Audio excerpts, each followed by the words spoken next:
All right, let's then put the spotlight on Mumbai-based investment firm Atomic Capital, which has closed its maiden 400 crores fund, the early growth stage fund of plans to back 10 to 12 startups with high conviction investments and writing checks worth 10 to 30 crores each. Reportedly, unlike a broad-based spray and pray approach, Atomic Capital aims to play a strategic and operational role, working closely with the founders. In fact, the fund has already deployed nearly 50 crores across 4 companies, and of course, all of these companies have a sharper focus like food and beverages, personal care, jewellery, pet care, and electronics accessories. Let's get on board Apul Gautam, who's the founder and managing partner at Atomic Capital, to talk more about this Atomic Capital Fund. Thank you very much, Apul, for joining us here on ET Now. First things first, congratulations on closing your first fund. What is the key motivation behind launching this fund? First of all, thank you so much for having me. It's a pleasure to be here. I think we have a core belief that throwing money at the problem doesn't solve the problem. And we saw a white space where we realized that a lot of funds rely on just providing capital, and a lot of founders feel that money will solve all their problems. So we wanted to go beyond capital. And we saw a white space where we could set up Atomic Capital to not just provide capital, but help founders go from X to 10X. So that operating VC approach is something I think is core to our investment philosophy. And we're very excited to roll this out with our debut fund.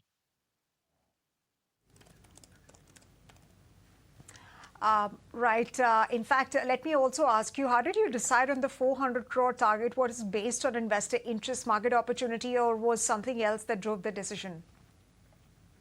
We actually did a lot of bottom-up analysis to identify what should be the right size of the fund. And as I mentioned, given our operating VC approach, we spent significant time and effort with all our portfolio companies.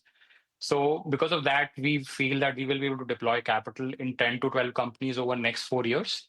And with that thought process, initial idea was frankly to launch a fund with 250 crore target size, 100 crore green shoe option. And we did a first close in August 24 with 150 crore.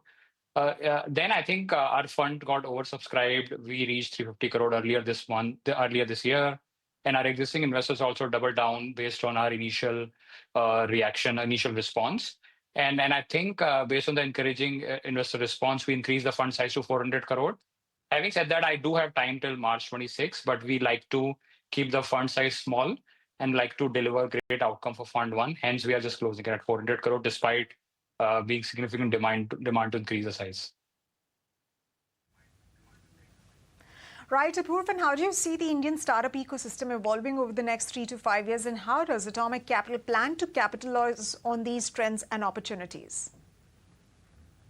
We are super excited about India's startup ecosystem, especially on consumption space.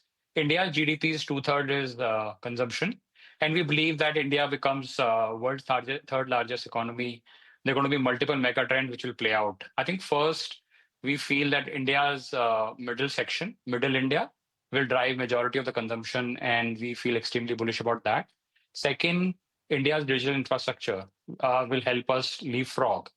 And the way at Atomic Capital we think about these mega trends and how do we leverage them is we look at India in 2030 and try to understand what would India consumers consume in 2030 and work backwards. So if you look at as any country, when consumers become more affluent, there are a few things which happen. One, they like to look good. So there are categories like hair care, skin care, and others. I think this is where one area which we like to focus on. Secondly, as Indians become more affluent, they would like to focus on wellness, whether it's mental wellness, physical wellness, spiritual wellness. So we are very excited about that. Third, as more and more consumer brands and consumer companies emerge, they're going to be ecosystem for consumer enablers. So these are 3 themes which we believe that we are going to be super excited about in Atomic Capital.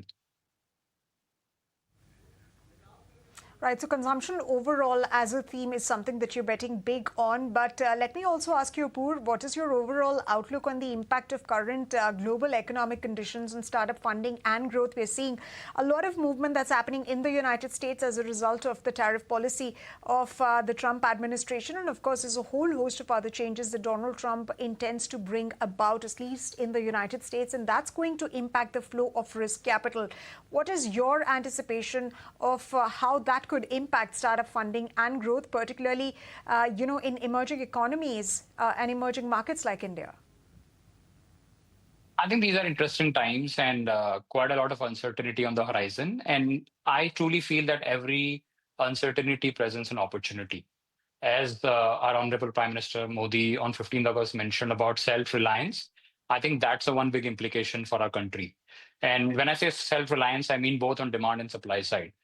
As I mentioned, India's consumption is going to grow multifold in next 5 to 10 years. So there's a big opportunity for Indian companies and Indian founders to build for India consumer. I think that's a big part of being self-reliant, not just on demand side, even on supply side. As we have seen in public markets, domestic capital is playing more and more important role, and we are no longer reliant on just foreign capital. Even on private market side, I feel there is a lot of opportunity for domestic capital to make India self-reliant, especially on private capital side. Second, I think there's an opportunity for Indian companies to become more and more competitive as there are some of the headwinds of tariffs, etc. we face.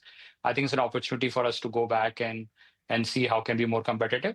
Last but not the least, I think it's a time of uncertainty. There are going to be a lot of shift in supply chain and a lot of diversification beyond, I would say, set routes because of these disruptions. So I think there's an opportunity for India to look beyond US, and there are other opportunities in Europe, Southeast Asia, and such.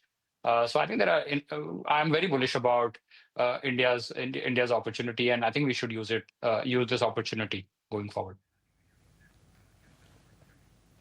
Right. So you talk about using this opportunity to let me also ask you, Apul, what milestones can we expect from Atomic Capital over the next 12 months? Are you planning to raise subsequent funds? And if so, how will they differ from this one? It's an interesting question. I think given our operating VC approach, we like to focus on being very disciplined about capital deployment. We spend significant time and effort with our portfolio companies. We help them beyond capital in hiring, marketing, finance, strategic guidelines, etc. So our plan is to not just rush and be very diligent and thoughtful in deploying this capital. So we plan to make 1 to 2 investments per quarter. So next 12 months, I would say we will make 4 to 6 investments. We already have 4 investments. So in terms of major milestones, I think as we deploy capital in 10 investments, first and foremost focus would be to pick the right companies to partner. Second, I think as the complexity of the fund grows, we will be adding more people in the team. And third, I think the focus is to deliver great outcomes with our current portfolio. So hopefully we'll have some of the existing portfolio companies break out and become a household name. As far as next fund is concerned, I think right now the time is to deliver the promises which have been made to investors.